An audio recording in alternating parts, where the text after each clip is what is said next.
Good evening, everyone. I'm David Elwood. I'm the dean here at the Kennedy School, and I want to welcome you to the John F. Kennedy Jr. Forum for what is always one of the very great nights of the year. For the Goldsmith Awards celebrate much of what we all admire and also what we all desperately need. Before I begin, I do want to thank the Shorenstein Center on Media Politics and Public Policy for all the work you all do. It's made an enormous difference. I'd also like to acknowledge Doug Shorenstein, who couldn't be with us here tonight, for his long-standing support and his commitment to excellence in journalism, and to the late Walter Shorenstein, who was a very good friend of the Kennedy School. We owe him a very great debt for without his years of inspiration, support, and badgering, none of us would be here tonight or be nearly as effective as we are tonight. My job is actually a very simple one, which is simply to introduce Alex Jones. And you have a lovely bio in front of you, which I often, in these occasions, repeat. And, this is a man who won a Pulitzer Prize for his reporting in the New York Times from '83 to '92. He's authored a number of things that have been, every one of the books he's done, several with Susan Tift. For example, The Patriarch, The Rise and the Fall of the Bingham Dynasty. Business Week magazine selected one of its best business books of the year in '92. He left the Times to work on The Trust, The Private and Powerful Family Behind the New York Times, also with Susan Tift, which was a finalist in the National Book Critics Circle Award in Biography. Even his most recent book, The Future of News That Feeds Democracy, was published in 2009, New York Times Sunday Book Review, called Jones a bringer of light in the encircling doom. So that's the part that we all know, but what I want to just pause for just a moment, since this is the last Goldsmith Awards where he will be the MC, though we have proven that former center directors do sometimes return for Goldsmith Awards in other settings. And just want to say one or two few words about Alex, the person. For Alex is really quite a remarkable man, and as all of you know, after 15 years of leading the center, he will be stepping down. During his leadership, the center's demonstrated an enormous commitment to teaching and learning. It's had a remarkable class of fellows and speakers, fellows and visiting residential fellows, world-class speakers, extraordinary research, and things like the Goldsmith Awards. But Alex Jones is first and foremost a journalist with a nose for what is important, an understanding of what lies at the very heart of the matter. He's a writer. And by the way, though I never aspired to be a journalist, I would aspire to be a writer like Alex, but that's hopeless I'm an economist. Indeed, he has uncommon clarity, who knows just the right phrase to invite you in and excite you about the argument, and a wonderful gift for framing and pace. But what really drives Alex is a set of values, principles that lie at the very core of the press and the media.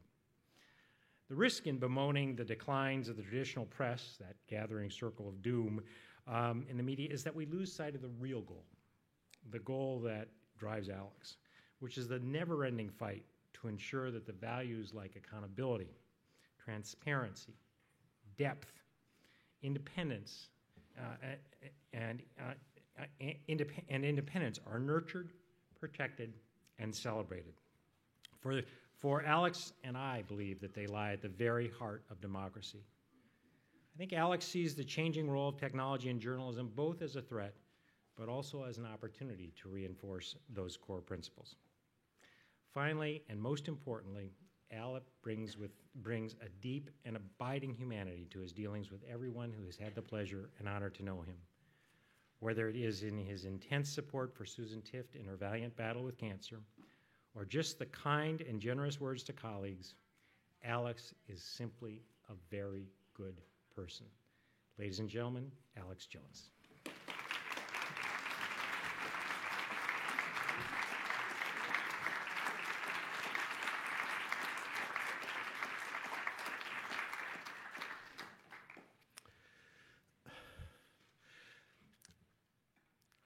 You saw an example of my writing just a few moments ago when David was speaking those words. Of course, quite seriously, thank you very much, David. It means a great deal to me. One of the great pleasures of being at the Kennedy School is being here during much of the tenure, well, all of the tenure of David Ellwood as dean, and it's been a great pleasure and honor to work with him through all these years. This is a night that the Shorenstein Center always looks forward to. It's one of our really big nights, in many respects, maybe the very biggest. This is the year that marks the 24th anniversary of the Goldsmith Awards program.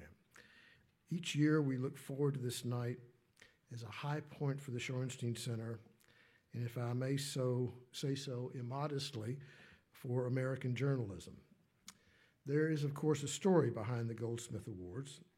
Bob Greenfield, then a Philadelphia lawyer, had a client named Berta Marks Goldsmith who had told him of her intent to leave him her entire estate, which was not insignificant.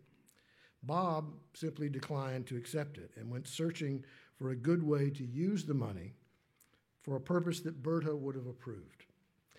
She was passionately interested in good government, followed the news ardently, and was particularly outraged at misconduct by people with public responsibility.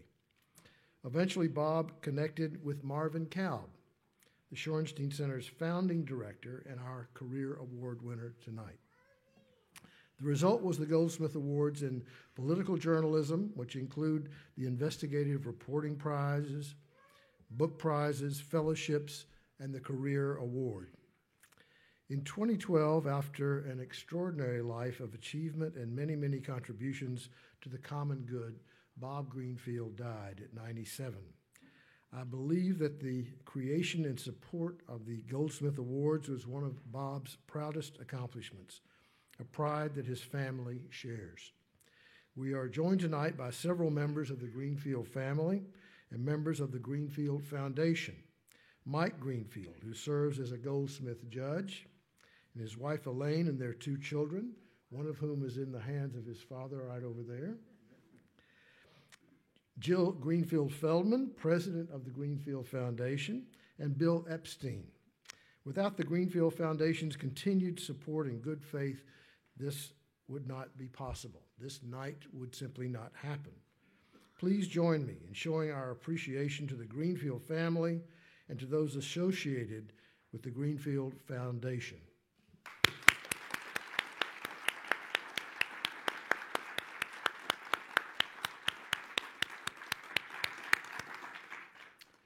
Our Career Award winner this year goes to the remarkable Marvin Kalb. We'll be hearing from him later. But first, the Goldsmith Prizes. The first Goldsmith Awards are the book prizes. Making those presentations will be my colleague, Tom Patterson, the Bradley Professor of Government and the Press at the Kennedy School.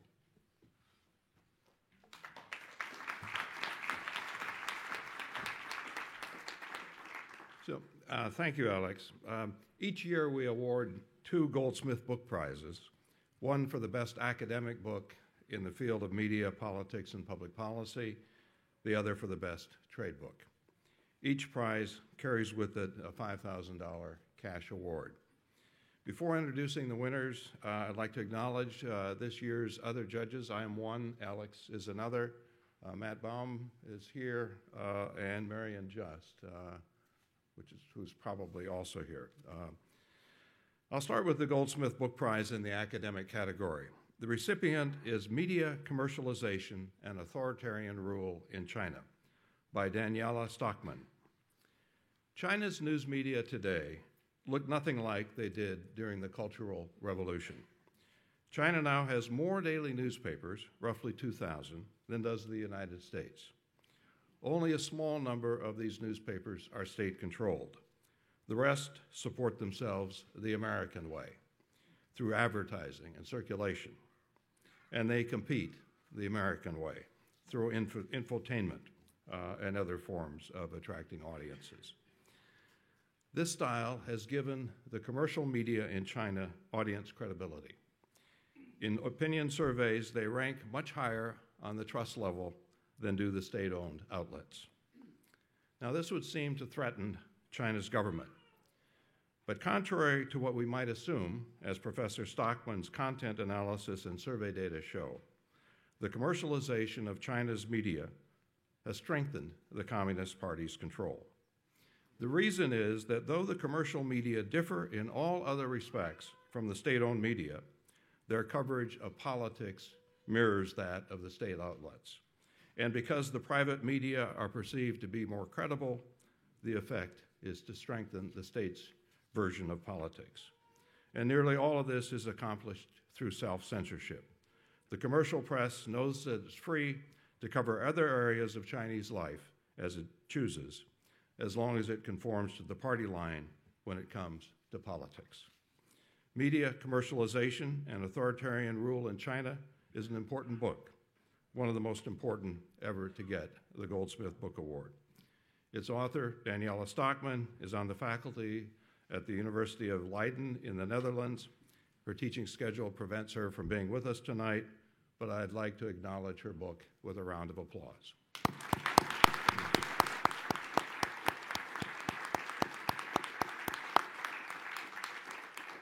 Now, as I mentioned at the outset, we also award a Goldsmith Prize in the trade book category.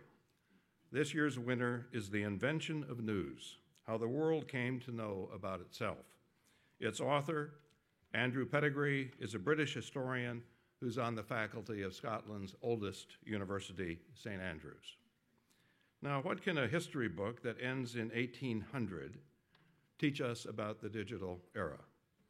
Well, as it turns out, just about everything. In tracing the history of news from the era of the town crier to the dawning of the daily newspaper, Andrew Pettigrew shows us that there's nothing really new about digital news. People have always had a thirst for the gruesome and the amusing. Stupid cat videos, the clickbait of our time, have nothing on the past. The early German newspapers had a fascination with lurid crime, often spicing up the story with a woodcut. One woodcut showed a murderer hacking a child into symmetrical pieces. The Brothers Grimm found inspiration on their doorstep. Right. We also learned from this book that control of the news has always interested the powerful. What we just said about China, and often say about the White House, has nothing on the early Christian church, medieval kings, or the French Revolution's reign of terror. Robespierre was one of several former journalists at the heart of that exercise in mind control. Changes in news delivery have always rearranged power structures, usually toward democratization. We see that happening with the internet. In an earlier age, the rise of the newspaper fueled the decline of monarchy. We also learn from this book that information seeks to be free. Today's investigative journalists, the ones that we celebrate here tonight, have centuries-old counterparts, like those that expose the financial corruption within the Catholic Church that helped fuel the Protestant Revolution. But the central lesson of the invention of news is that people have always had a thirst for news. We may be witnessing the death of some community newspapers, but you can't kill the news. People need it, and they want it. The Invention of News is a fascinating book that deserves a place on your nightstand. Andrew Pettigrew, please step forward to receive the Goldsmith Trade Book Award.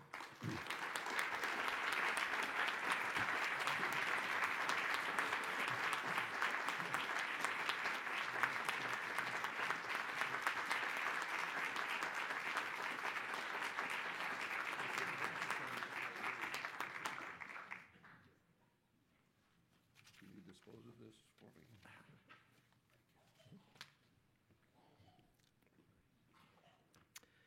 It is now my honor to introduce each of the 6 finalists for the Goldsmith Prize for Investigative Reporting. This year's competition was extremely competitive, I'm glad to say. In these difficult times for journalism, one might fear that the quantity and quality and ambition of investigative reporting would be in decline. But that was definitely not the case with this year's entries. This year's judges, in addition to Mike Greenfield, were Lorelei Kelly, Susan Smith Richardson, David Shribman, and Paul Tash. No judge is allowed to vote for an entry from his or her own news organization or affiliate. In January, after long deliberation, the judges select the 6 finalists and also the winner. We announce the finalists at once because part of the purpose of the Goldsmith Prize for investigative journalism is to call attention to the excellent work they all did and to other great investigative work as well. That's part of the idea of this prize, to focus attention on investigative reporting and what it can do.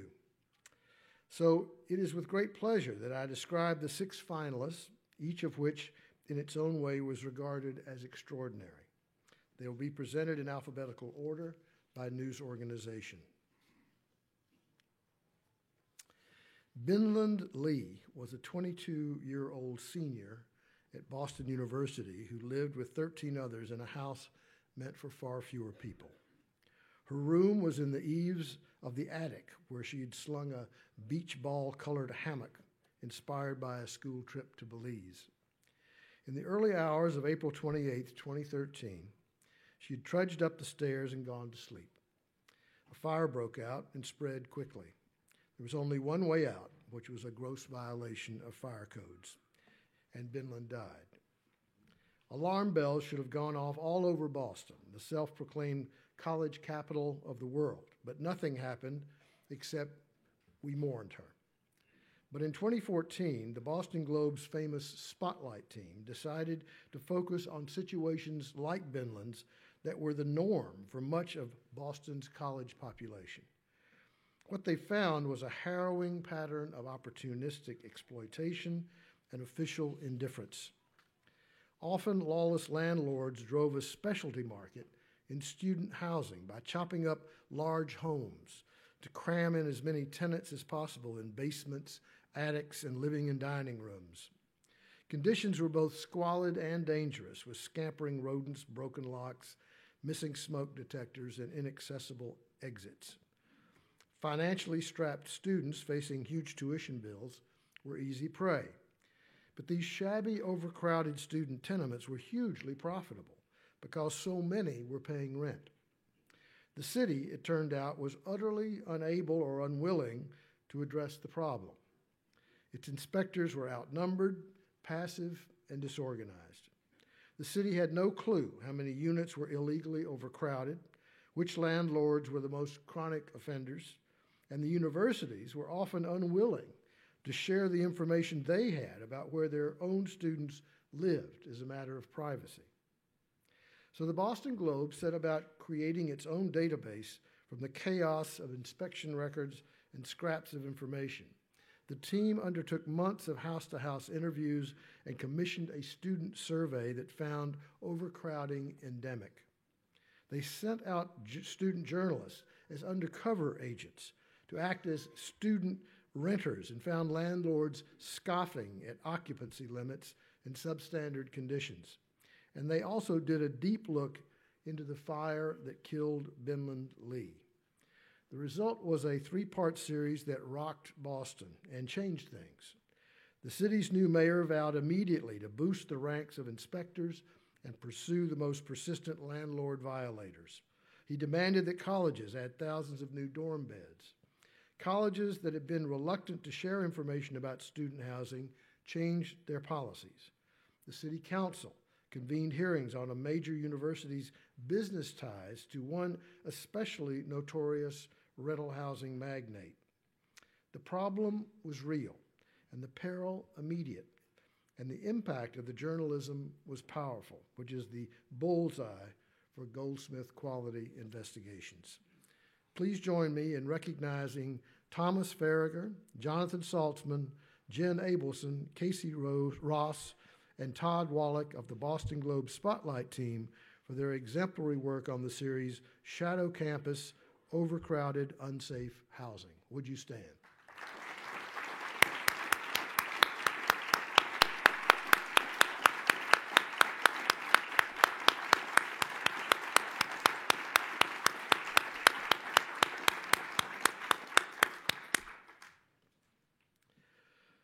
The story in the Miami Herald a year ago began this way. Fraternal twins Tarji and Tavotai Gordon were born together, but died 2 years, 8 months, and 24 days apart. One was buried in a potter's field. The other was disposed of in a shallow grave covered by earth, plywood, and a sheet of tin. Devante, the first to die, suffocated at 2 months of age while sleeping on a couch with his mother, Rachel Fryer, who later tested positive for cocaine. Child welfare authorities took Tarji away from Fryer and put her in foster care. Then they gave her back, convinced Fryer had tamed her drug habit and neglectful ways. 3 months later, Tarji was killed by a blow to the head. Fryer stuffed Tarji's body into a leopard print suitcase, caught a ride, and buried her 50 miles from her Sanford home. The girl's pink and white shoe, an unintended grave marker atop freshly turned dirt, was the only hint of her life and death. That's how the series started.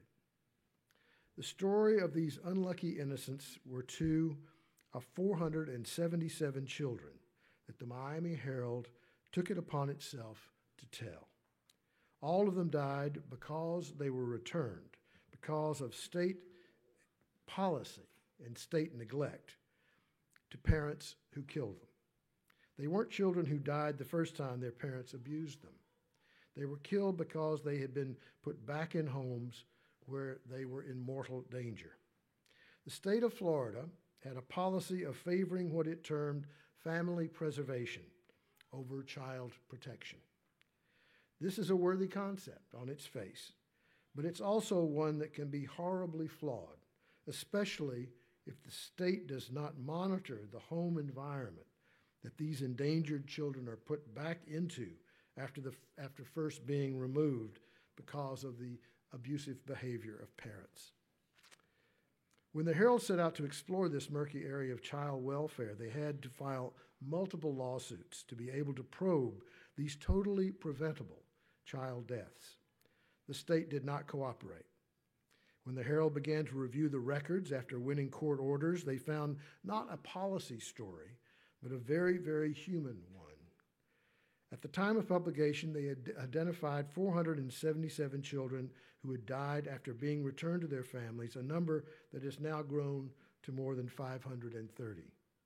Their stories and the accompanying database gave a human face to each one of those children, and it rocked Florida. Since publication, the state has rewritten its child welfare laws to better safeguard the lives of vulnerable children.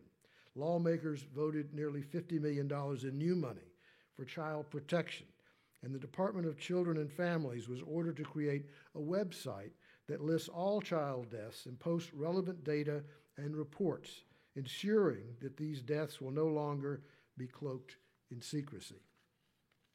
2 child protective investigators, whose fumbled cases were highlighted in the series, were subsequently arrested, which may be a deterrent to the lackadaisical efforts that the series found again and again. And a new head of the Department of Children and Families was appointed with a mandate to fix things. The point of the series was not that children should never be returned to families, but that simply making that default decision has been a death sentence time and time again. Please join me in recognizing the work of Carol Marvin Miller, Audra Birch, Mary Ellen Cass, Emily Michaud, Cara DePena, and Laz Gamio for their Miami Herald series, Innocence Lost.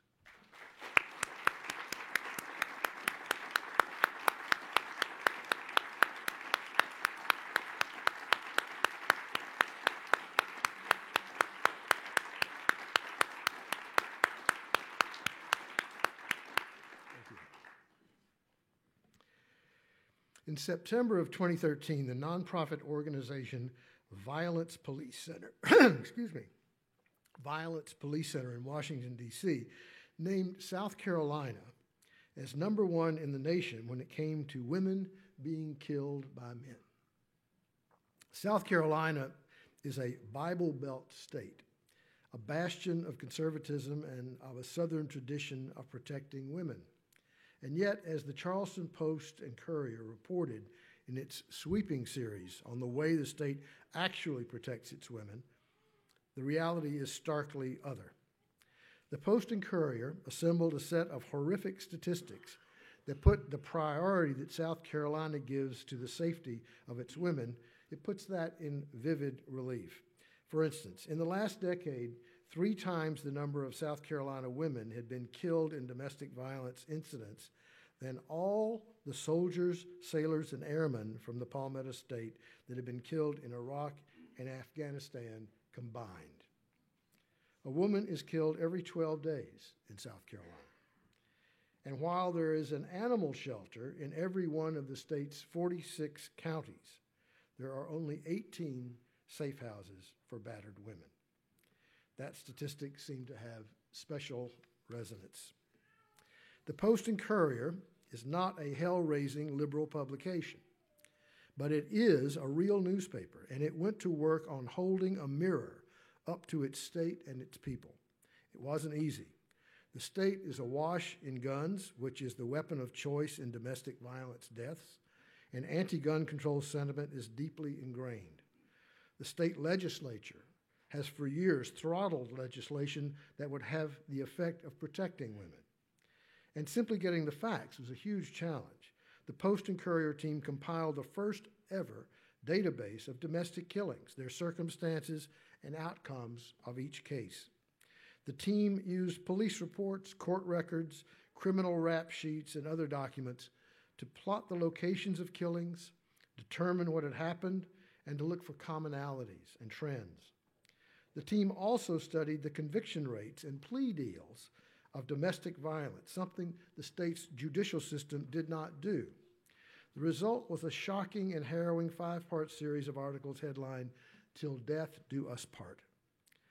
The final article, the paper called "Enough is Enough," and listed 13 explicit ways the state of South Carolina could take a stand against rampant domestic violence. The impact was just as shocking as the series. 2 days after the series ended, the Speaker of the South Carolina House of Representatives appointed a special committee to strengthen the state's domestic violence laws. He cited the series in doing so and directed the committee to have reform bills ready when the new legislature season opened. The chairman of the powerful State Judiciary Committee threw his support behind the reform effort and offered his own bill, including a provision to ban guns from those convicted of domestic violence. Then Governor Nikki Haley, a Tea Party favorite, formed a domestic violence task force and expressed her support for the gun legislation. The Attorney General announced a push to put more prosecutors in the field to combat domestic violence. And in Charleston, the series was credited with a joint effort by police, prosecutors, social workers, victim advocates, and medical officials to join in creating a fatality review team, something that had not existed before. For South Carolina, it was a powerful demonstration of journalistic independence and willingness to take on a serious problem with politics pushed aside. Please join me in recognizing Jennifer Berry Hawes, Doug Pardue, Glenn Smith, Natalie Kalla Hoff, and Glenn Smith of the Charleston Post and Courier for "Till Death Do Us Part."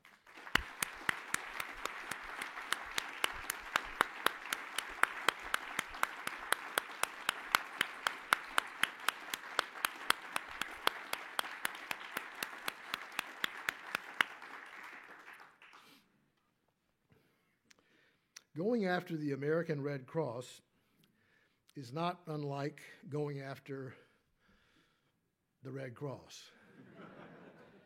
It's one of the nation's most admired and respected charitable organizations.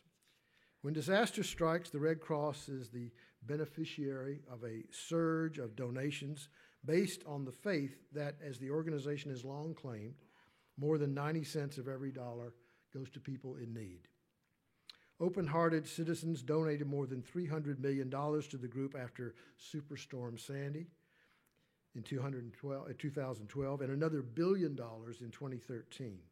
So when ProPublica the author with NPR of this Goldsmith finalist project, got a tip urging a close look at how the Red Cross had used that avalanche of donations. It seemed doubtful that there was a story there. Indeed, the journalists were unable to confirm that money had been wasted or misspent. But that lack of confirmation was due largely as a result of the opacity of the annual reports and IRS filings that charities like the Red Cross submit. What became clear was that attempts to follow the money were especially difficult at the Red Cross, which was far less transparent than other charities. Rather than take on a big project, a small story was published, laying out what the journalists did not know. Then they published another story about how the Red Cross had hired an expensive law firm to fight one of the public records requests about Hurricane Sandy spending, citing concern that the documents might reveal what the Red Cross termed trade secrets. We live in a viral age, and this went viral. People were outraged that a nonprofit would cite trade secrets as a reason for withholding information about how it had used money from donors. At the end of both stories, there was a call out asking anyone with knowledge about the Red Cross to get in touch. It worked. Sources poured in, bearing documents and personal stories. Throughout the reporting that followed, the Red Cross was opaque and dissembling. Officials leaned on sources to stop talking, but that didn't work. The product of the journalistic inquiry was a portrait of a well-intentioned organization with its priorities skewed and its execution terribly flawed. For instance, trucks that were to be used for distributing aid were instead told to create an impressive backdrop for press conferences intended to boost the image and fundraising of the Red Cross. The articles showed failure to deliver basics such as food, blankets, and batteries to storm victims, and trucks of meals that were spoiled before they could reach those in need. As far as the journalists were concerned, the series was a harsh lesson, but a necessary one if the Red Cross is to be ready for the next great storm. Red Cross executives have now said that they have made changes that would prevent such failures in the future, though there is evidence that this may not really be true. One thing is certain. The Red Cross culture of opacity has been breached. The charity withdrew its attempt to block the New York Attorney General from releasing a report on how Sandy donations were spent, dropping its trade secrets argument. Please join me in recognizing the work of ProPublica's Justin Elliott and Jesse Eisinger and NPR's Laura Sullivan for the Red Cross's Secret Disaster.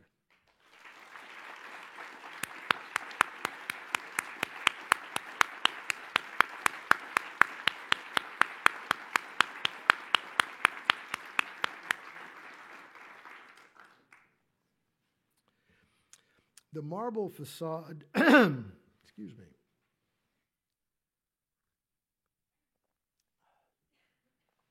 The marble facade of the U.S. Supreme Court building proclaims a high ideal, equal justice under law.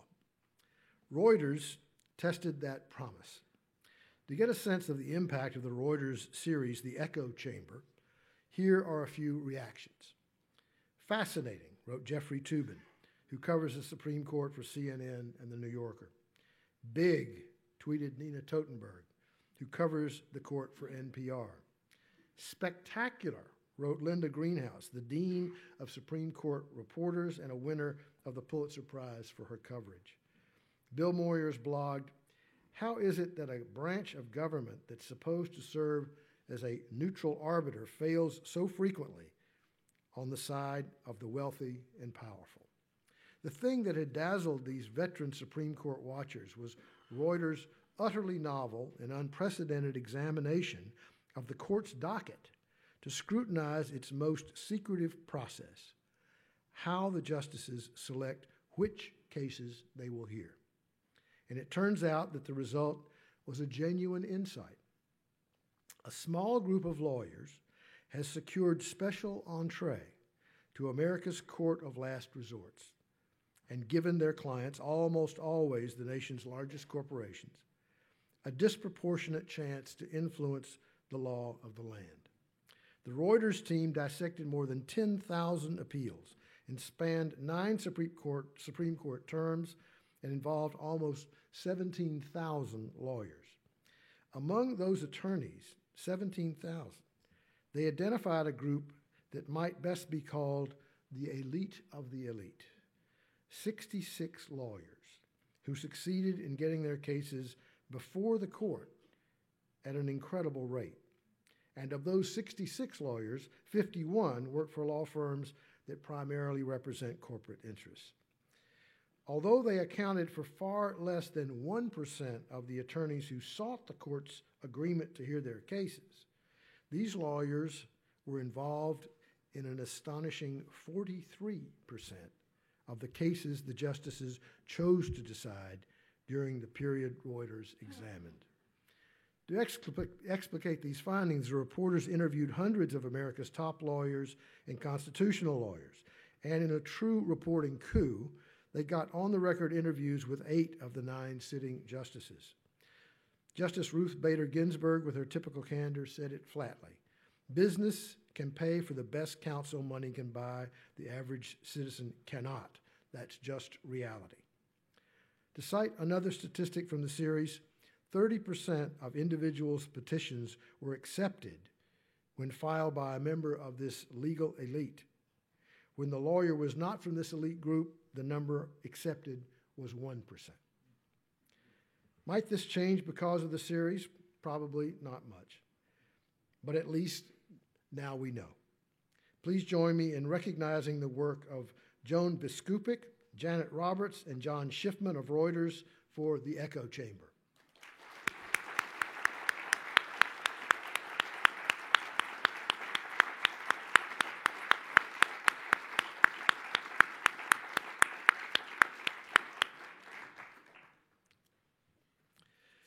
The roots of the Wall Street Journal's series Medicare Unmasked go back to 2009, when the Journal first requested Medicare claims data from the government in hope that it could be used to inform the debate over health care reform. The agency that runs Medicare declined, saying that such data couldn't be obtained under the Freedom of Information Act. There ensued years, literally years, of negotiations and lawsuits. Finally, last April, Medicare was forced to reveal for the first time billing data for 880,000 Medicare providers, not patients, but providers. The new data just concerned 2012, but it was a watershed moment in government transparency. Journal reporters analyzed the data's 9.2 million records, and the result was a series of articles the Journal headlined Medicare Unmasked, which shed new light on the workings of the nearly $600 billion program for the elderly and disabled. And what did the Journal investigation reveal? High payments to specialists, pain specialists to test for PCP and other drugs rarely abused by seniors, and an effort by the testing industry to cover even more unnecessary tests, an effort that the agency stopped after the series ran. The Journal revealed that a high-profile laboratory collected hundreds of millions of dollars from Medicare by using the quite controversial practice of paying doctors to send it patients for blood testing. 2 weeks after the Journal article, the lab's CEO resigned under pressure. A separate article examined providers who collected more from Medicare for a single procedure than anyone else, prompting an FBI investigation. And of course, there was the political angle, in the sense that politics sometimes trumped Medicare's anti-fraud efforts. The abuses continue to be revealed, but the Journal's determination to get access to the data and then to mine it was a model of the kind of journalism possible in our data-driven world. Please join me in recognizing Christopher Stewart, Christopher Weaver, John Carreyrou, Tom McGinty, Rob Berry, and Anna Wild Matthews of the Wall Street Journal for Medicare Unmasked.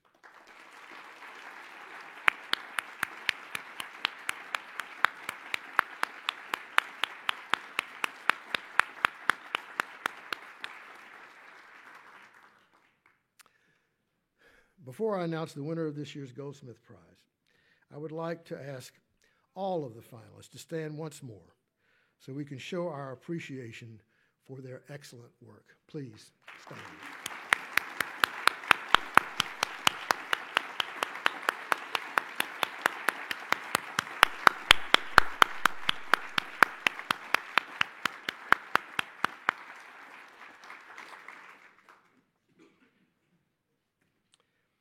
And now the winner of this year's Goldsmith Prize for Investigative Reporting. The Miami Herald's Innocence Lost by Carol Marvin Miller, Audra Birch, Mary Ellen Koss, Emily Michaud, Cara DePena, and Laz Gamio. Please come forward.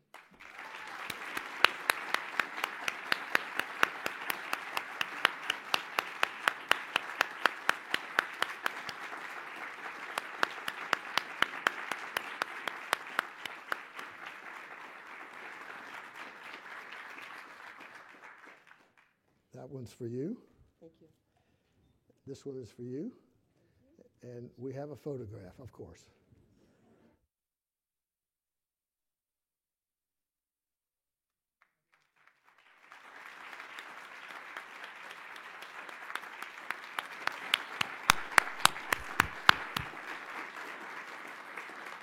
You can just leave it. I think I should say that in my class this morning, and there are some people in my class in the audience I can see, we went over all of the finalists and voted. And it was a close vote, but you won. Thank you very much. You want to say a few words?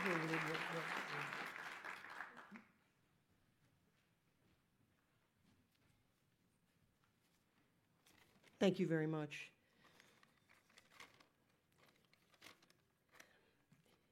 At a time when most newspapers were downsizing, and one of the real victims of that were the specialty beats, such as social services and child welfare, the Miami Herald made a commitment to this beat and to these issues, and did so when no one else really was. And before I say anything more, I have to recognize my boss. His name is Casey Frank, and he's sitting right over there. He is the investigations editor, and before that, he handled some beats, including mine. And for a number of years, we saw these cases come and go with tremendous frequency, and every single one of them was a horror story. And we kept writing. It got to the point where we have file cabinets in the newsroom that are groaning under the weight of files of dead children. Hundreds and hundreds and hundreds of them, and we've written stories on every one. And at some point we said we have to try something different because, of course, we were seeking some way to affect change. And what we settled on was to take a deep dive, a comprehensive look at the policy and economic issues that were underpinning all that carnage. And we also decided to do something unusual. We wanted to try marrying two different genres of reporting, and that was sort of traditional investigative reporting and classic narrative storytelling. And more than that, I really wanted to work with Audra. I just really wanted to work with Audra because she's an absolute joy and the best writer I know. And that is the result that you saw, a series that could have been dry and flat and talked about policy issues and been wonky that way, except it wasn't, because Audra so viscerally elevated the storytelling. And she's going to talk about that in a little bit. We also did something that was very new for the Miami Herald. We had a guy there who was really our first data visualization specialist, Lázaro Gamio, who is really the key to that database. And we use the word database, but it's the wrong word. It's the place where we stored the stories of now close to 550 dead children. And we made a commitment early on to recognize every one of those kids because they were the reason why we did this. There's so much more to say, but I really want to hand the mic over to Audra, and I want to thank you all very, very much. I want to thank Casey and our bosses who made an incredible commitment to take a dive that lasted 3 or 4 years, an expenditure of resources that was unprecedented in this market, this economy, and if you've seen what's happened to the Herald, we're stretched so thin to devote the kind of resources that we did to this. Thank you.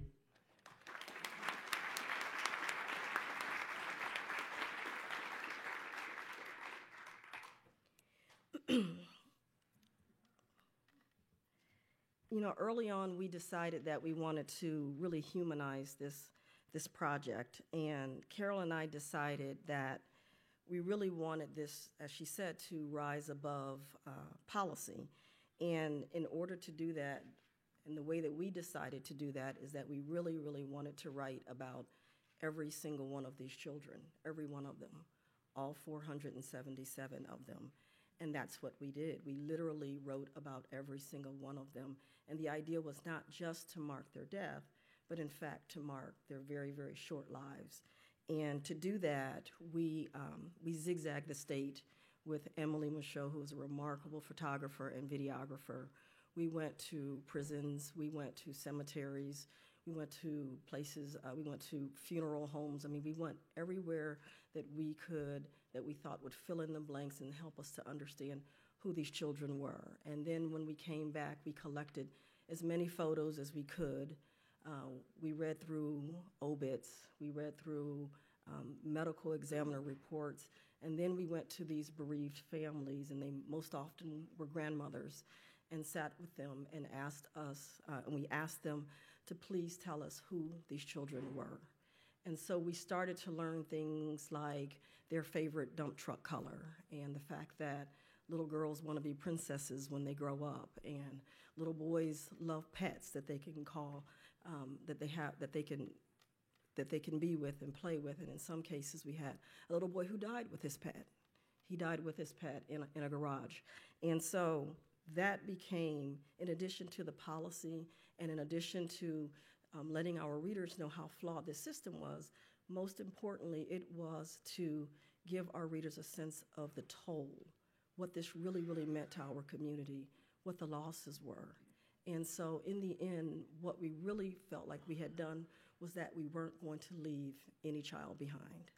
And that's why it took so long. And so I'm thankful. I'm thankful that Carol wanted to work with me, and I'm thankful for Casey, who was an amazing editor and who also was the greatest person on earth to go get Subway sandwiches at 10 o'clock at night.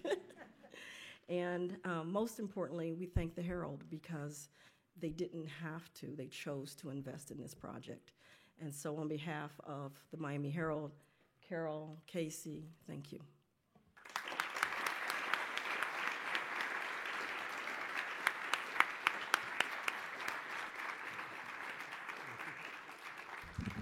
Tomorrow morning, we're going to be having a panel over on the top of the Taubman building with all of the finalists talking about how they did what they did. So I hope you'll join us for that. Some of you, not all, but some, first heard the distinctive baritone voice of Marvin Kalb when he was part of the celebrated golden age of CBS News. Marvin was, in fact, the last of the fabled Edward R. Murrow hires at CBS, the Murrow Boys, that included a group of pioneering newsmen who quite literally created television news. That second generation of Murrow Boys included such newsmen as Walter Cronkite, Daniel Shore, and Marvin. Not a bad start for a career in news. The word most often associated with Marvin Kalb professionally these days is distinguished. But a few decades ago, the words would have been indefatigable and insightful. Those words, in fact, could just as well be used today. Marvin and his brother Bernie, who is with us tonight, were two of television news's true stars, and they have remained in the top level of hardworking journalists for such a long time that it sets a standard that is hard to imagine anyone besting. For Marvin, the career journey has had many way stations, and all of them high points. First, CBS News, where he earned himself a place on President Richard Nixon's enemies list, which carried as much prestige as any journalism award. Then at NBC News, he was chief diplomatic correspondent and host of Meet the Press. Throughout, that unmistakable voice was one of probing, of reason, and of journalistic inquiry. Marvin Kalb, from the start of his career, stood for a kind of ethical, painstaking, and searching journalism that made him a model of enduring values. In the mid-1980s, he was persuaded to become the founding director of what is now the Shorenstein Center on Media, Politics, and Public Policy. I am his successor, an honor that makes me quite proud. At Harvard, Marvin was not only the center's director, but also the Edward R. Murrow Professor. Interestingly, one of his students was Bill O'Reilly, though I'm not sure O'Reilly did his homework when it came to the part about not exaggerating. Marvin shaped the Shorenstein Center after his own image, a place of seriousness and high-mindedness committed to the best in journalism, a legacy that endures. He also has co-authored or authored 9 nonfiction books and 2 novels. His latest, The Road to War, Presidential Commitments Honored and Betrayed, examined the presidential commitments and decision-making that has led to war, a subject of prescient importance. And he has a new book coming out in June entitled Imperial Gamble, Imperial Gamble, Putin, Ukraine, and the New Cold War. Those of us who know Marvin continue to marvel at his work ethic. He is host of the Kalb Report, a monthly discussion of media ethics and responsibility, where he has interrogated everyone from Rupert Murdoch to Hillary Clinton. He is the James Clark Welling Fellow at George Washington University and a member of the Atlantic Community Advisory Board and guest scholar in foreign policy at the Brookings Institution. While Marvin has had many awards and honors, none was more of a gesture of respect and affection than the creation of the Marvin Kalb Professorship at the Kennedy School. When Marvin left the Kennedy School to return to Washington in 1999, his great friend, and the Shorenstein Center's great friend, Ambassador Hushang Ansari, endowed the professorship in his name. We had hoped that he would be with us tonight. He wanted to be, but was not able to. Since leaving Cambridge, Marvin has continued his active, productive life at his usual blistering pace. And it is my guess that there are several more books. In that very fertile mind and incredible determined will to stay engaged in the issues that have fascinated and intrigued him for more than half a century. Tonight we are here to celebrate his long and yes, distinguished career as a journalist, a scholar, an author, and a man of great character who has devoted his life to journalism of the very highest caliber. It is my pleasure to award this year's Goldsmith Career Prize to my colleague and friend, Marvin Kalb.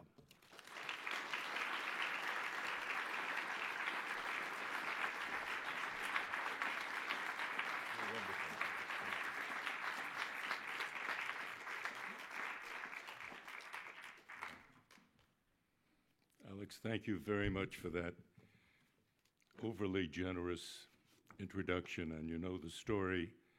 My father would have loved it, and my mother would have thought it woefully inadequate.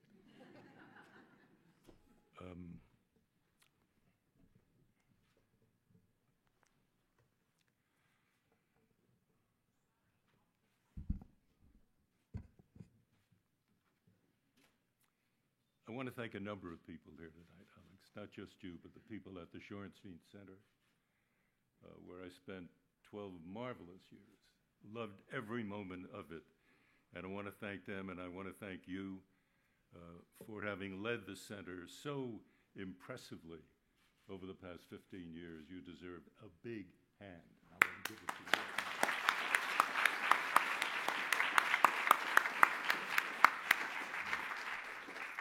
I want to thank Dean Elwood, who's always been a great fan and a great supporter of the center, and it's terribly important to us from day one to tonight. Thank you for being with us.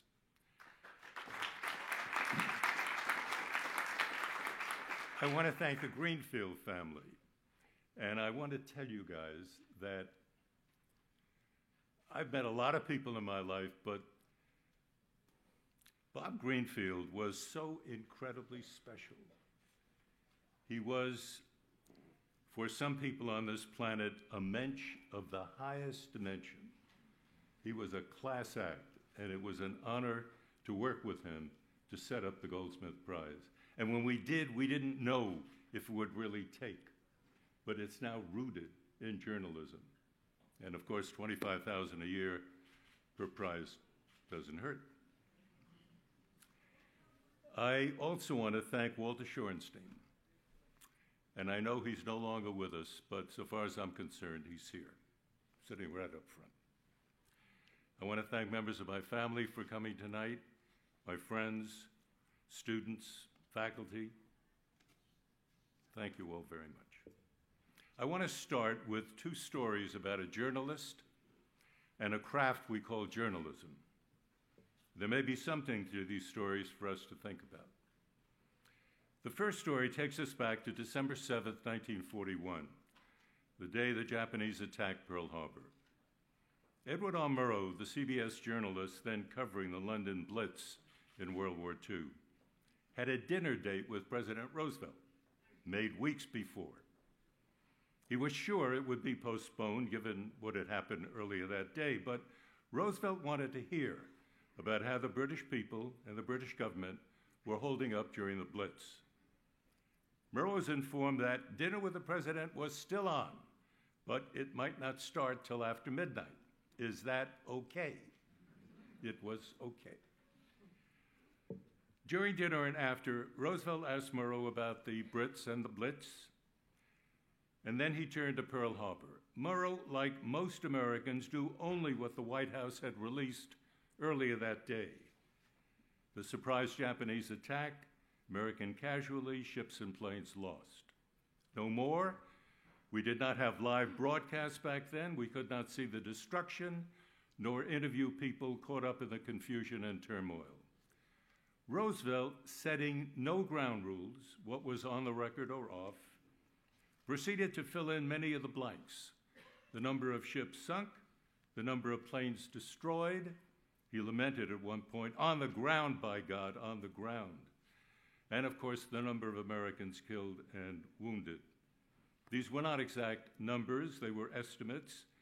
It was still too early after the attack, but exact enough to paint for Murrow a dismal, depressing picture of an unforgettable moment in American history. There was no longer any doubt in his mind that the U.S. was going to enter World War II.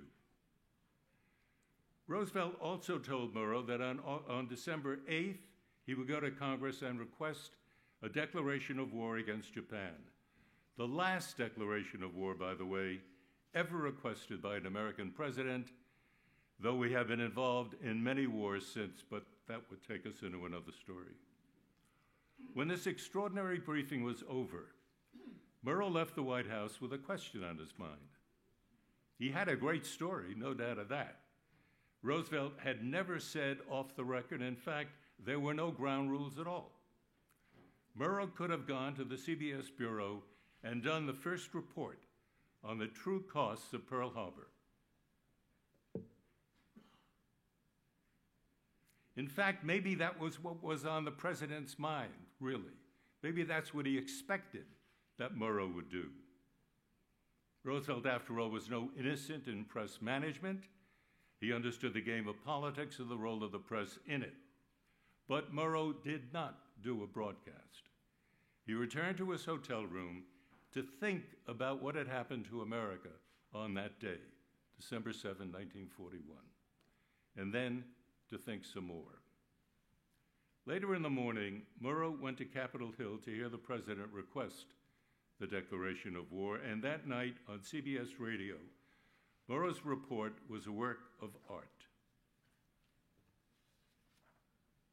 was rich with detail, much of it still new, thoughtful, well-written, important. Question: what would the Murrow of today do with this kind of presidential exclusive? My second story also concerns Murrow, only the date and location have changed. It is now April 12, 1945, the day Roosevelt died, by the way, and the place is Buchenwald, a Nazi death camp liberated that day by General Patton's Third Army. A small group of reporters, including Murrow, visited Buchenwald. He smelled death, evil smelling, he later said. He saw corpses stacked like cordwood. He saw men too thin, too weak to get out of bed. 1,200 men in a stable built to hold 80 horses. During his visit, Murrow did something he would not normally have done. He'd won a lot of money the night before with his CBS colleagues playing poker. And he kept giving it away, small gifts, to any of the liberated prisoners who came his way. On reflection, it's clear Murrow could not deal with what he had just seen, what man was capable of doing to other men. When he left Buchenwald, Murrow could not find the words to report on this visit. Other reporters could and did, but Murrow could not. For 3 days, he suffered with a search for what he called the right words. When he found them, he composed one of the greatest reports in the history of broadcast news. I hope, by the way, that everyone here will take the time to listen to it. In fact, with the rise of Islamic fanaticism and anti-Semitism in Western Europe in the last several months, this may be the right time to listen to Murrow on Buchenwald. Permit me, he began, to tell you what you would have seen and heard had you been with me on Thursday. It will not be pleasant listening. If you are at lunch, or if you have no appetite to hear what Germans have done, now is a good time to switch off the radio. Then, with contained passion, delivered with his characteristic staccato beat, he described the camp, the emaciated bodies, the anguished look in the survivors' eyes. He hoped his words, the pictures that they drew, could somehow convey the reality of a Nazi death camp, but he wasn't sure, and he closed with these words: I pray you to believe what I have said. I have reported what I saw and heard, but only part of it. For most of it, I have no words. Another question. How would the Murrow of today deal with a Buchenwald-type story? Perhaps a more appropriate question would be, can there be a Murrow today? Someone who has a December 7 exclusive with the president, no less, and doesn't report it. Someone who could wait 3 days before telling the story of Buchenwald. My sense is CBS would not take kindly to that kind of reporting. In the journalistic arc, from Murrow to, let us say, Brian Williams, it could be argued that not only the business of journalism, but the very definition of journalism has changed dramatically and irrevocably. In, out, next. That is the rapid, relentless rhythm of contemporary newsmaking, except for the people we honored tonight. In, out, next. On the other hand, thinking, reflection, perspective, that's all well and good, but not for now, and maybe not ever. Of course, it could also be argued that journalism as a craft has not changed at all. Only the technology has changed. Like the Gutenberg Bible, like the telegraph in the 1840s, like the internet today, the technology keeps changing, but not the craft of journalism. It is still the same effort to find out what's going on and tell us about it. Maybe many years from now, when we look back upon this time, we'll learn the true impact of the digital age on our democracy, how we govern ourselves. We already know its impact on journalism. Fewer newspapers, tighter budgets, continuing cutbacks, personal anxiety, less respect for journalists and journalism. Fighting this depressing trend is the mushrooming of alternative journalistic enterprises, mostly on websites, but any number of newspapers too, which provide not only jobs, but hope for the future. I have in mind Global Post, for example, and the Pulitzer Center for Crisis Reporting, where I currently hang my hat, and others such as ProPublica. Everyone is trying to find a workable, sustainable financial model for modern journalism. And this is not exactly the right time to sit back and figure out where we are in American journalism. In the last month or so, we have all lost a courageous journalist in CBS's Bob Simon, a remarkable journalist and columnist, Arnaud de Borgraff, an incredibly talented writer in David Carr of the New York Times. We have also lost, if that is the right verb, Jon Stewart of Comedy Central, the man more undergraduates turn to for their daily news fix than any other TV performer. And we have all watched the evening news descend another step toward irrelevance. When NBC's chief anchorman, Brian Williams, was forced to step down for 6 months, I think it will be a lot longer. Charged, charitably put, with a modern TV version of self-aggrandizement. Clearly, he exaggerated his role in covering the Iraq War and the Katrina storm, something other anchors, such as Fox's Bill O'Reilly, have also been accused of doing.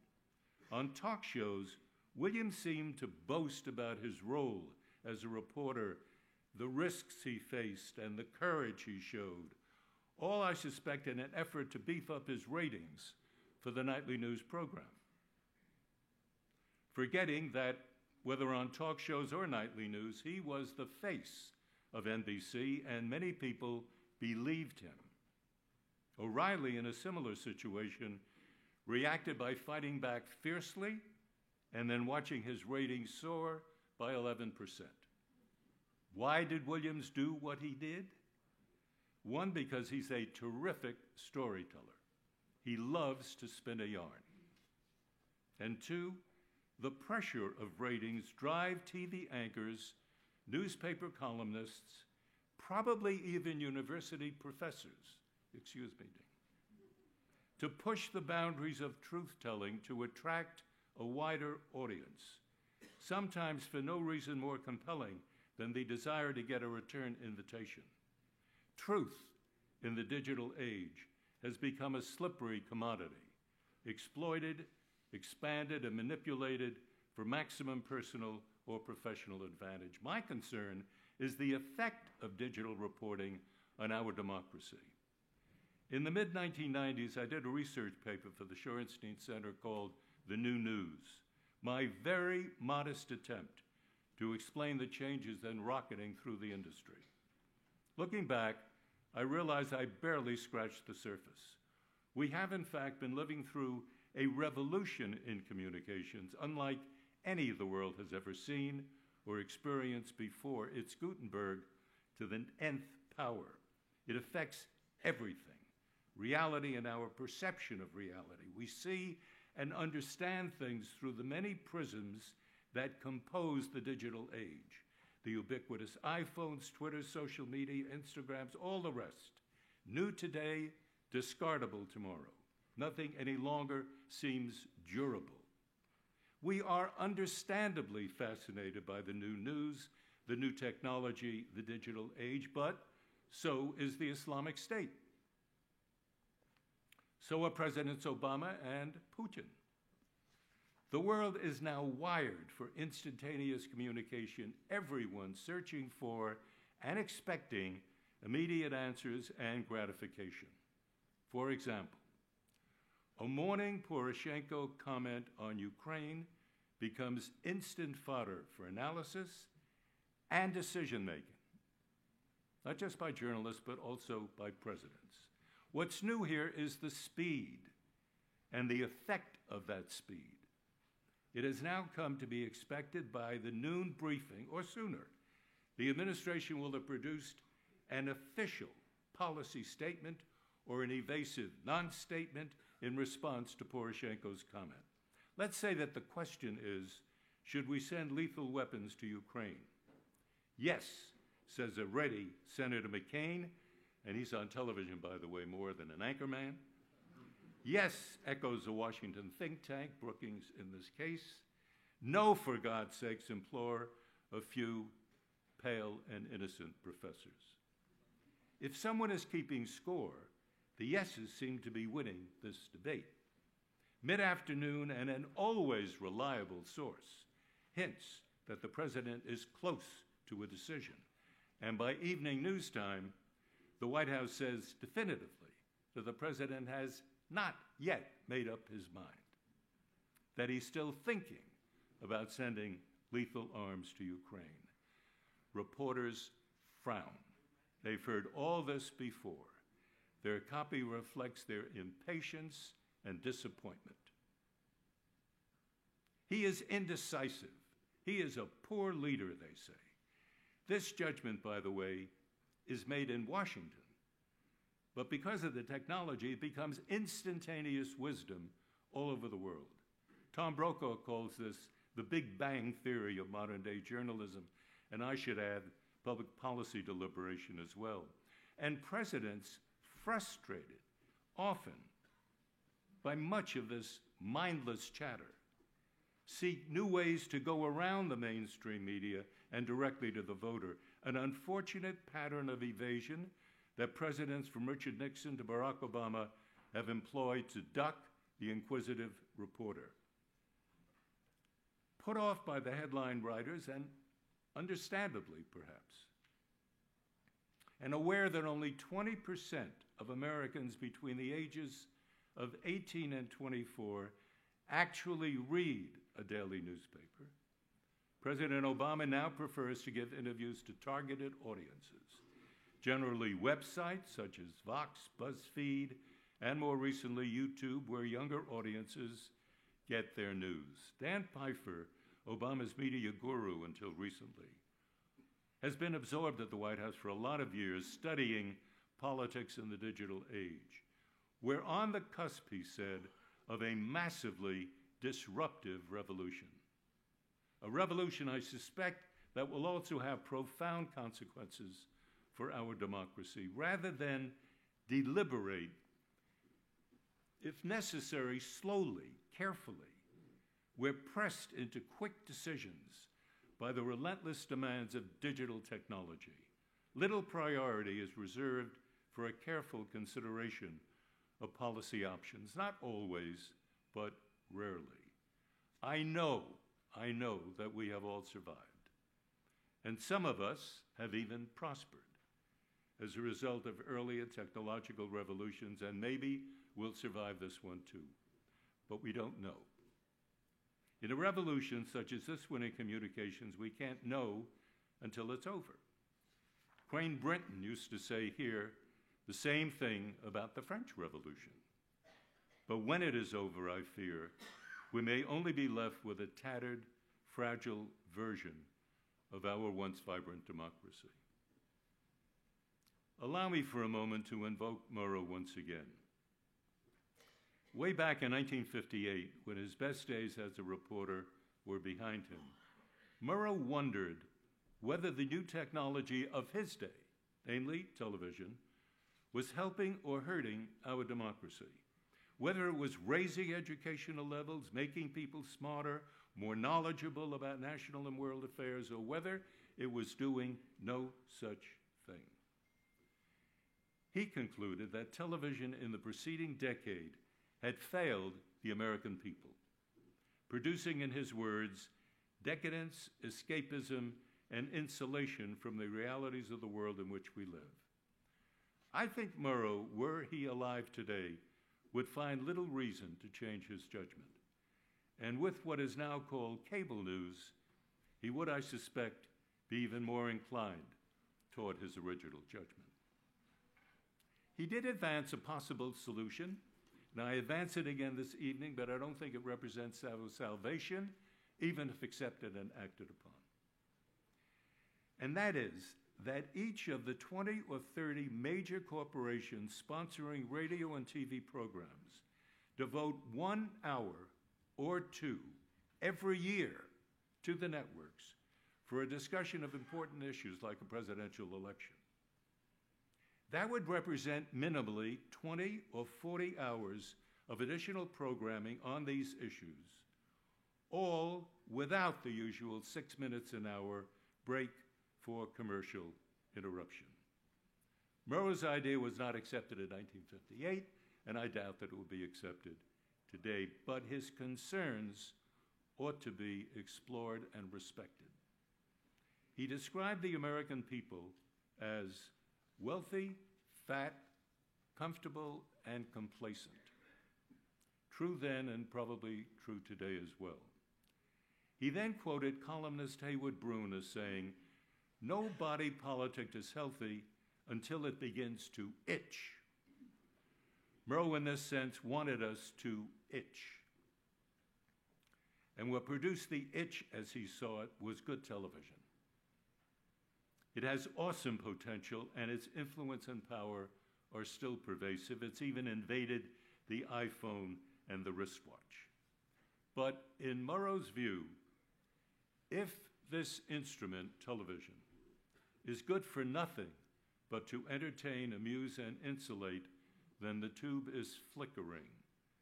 And then he added a short paragraph which has been quoted thousands of times. This instrument can teach, it can illuminate, yes, it can even inspire.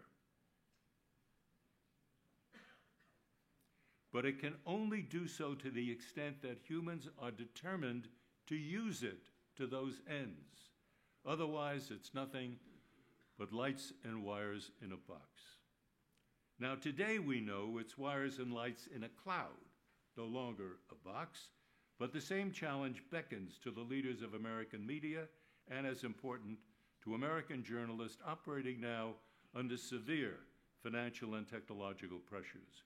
We are still a free and open society, and in my experience, the best lubricant for a free and open society is a virile, unafraid press, doing its constitutionally guaranteed job of finding out what's going on and telling us about it, even if people in authority do not like what you're telling us. With a free press, the sky's the limit. Without it, we are, to quote a former president, in deep doo-doo. I close now with a story about my undergraduate days at the City College of New York. I took a course there in creative writing, thinking one day, like the dean, I could be a writer. Professor Teddy Goodman was my teacher. He asked his students to write short stories, measuring them all in fits of wild exuberance against the work of James Joyce. Every week, a student or two would read his short story to the class, invite comments, good or bad, and then Goodman, standing in the back of the room, would walk to the front and pronounce, "Yes, you may be a writer one day," or, "No, you ought to go to dental school." Well, one day my turn came. I read my story. I thought it was pretty good. A few students agreed, and then came the Goodman moment. He strode to the front of the class. I thought I saw a mischievous look in his eyes. He asked for my story. I handed it to him. He glanced at it, looked at me, and pronounced, "This is a very promising story." And then he paused, but only for a moment, before proclaiming in a loud theatrical voice, "For the waste bin," at which point he threw my story in the waste bin. I was left in a state of shock. My mouth open, tears forming, before I rushed out of his room, only to hear Goodman shouting after me, "Calb, all you will ever be in life is a journalist." Poor Teddy Goodman. He didn't realize he had just paid me the ultimate compliment. Thank you all very much. Thank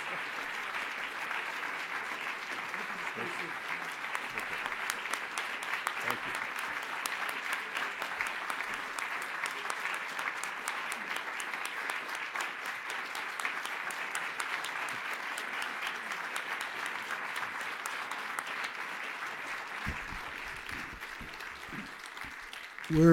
We're running a bit late, but if there are some of you who have a question or two, we'll be glad to. I'm sure Marvin will be glad to use his journalistic voice to respond.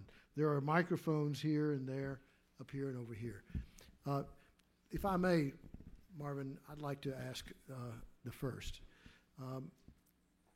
You have talked about journalism in pretty despairing tones, and yet you persist. And yet you keep on keeping on as a journalist. When you do your work, do you feel that you're doing something that has meaning now? Is it something that you hope will inspire others? What is the thing that motivates you to keep on producing, keep on inquiring, keep on working? Alex, it depends on the day of the week. Monday, Tuesday, and Wednesday, I'm very optimistic. And the other days, I have my doubts. But I did mention here that there are new organizations being formed now. ProPublica, Global Post, whose chief is right here with us, the Pulitzer Center where I hang out, that are together trying to create and trying to fill the blank left by what newspapers and networks used to do so well and still in many cases do superbly well. But it's always the exception that is really so terrific. And I believe that in this struggle to find some place between what was and what could be, there are these new organizations coming along on the websites that, as I said, create jobs and create hope. And in that creation of hope, one likes to believe that though we may not be around to see it, we would like to believe that, 5, 10, 15, 20 years down the road, the depression which many of us feel about journalism today will have passed and we'll be back to where we should be. And I always feel, the joke about Teddy Goodman was that while he may not have produced the writers that he liked, he produced a lot of terrific journalists. And that for me is just a wonderful place to be. On that note, we will adjourn. Thank you very much. I want to say again, congratulations to all the finalists and winner. And of course to you, Marvin. I would like to invite you all to join us tomorrow at 8:30 for breakfast on the top of the Taubman building, which is just across the way, and then for a riveting panel. It really is. It's quite fascinating, in which the people who are the journalists who created this finalist Goldsmith Award-winning journalism will talk about how they did, what they had to overcome, the way the sausage is made. It's always a riveting experience. Hope you'll join us. Thank you all very much. Glad you were here.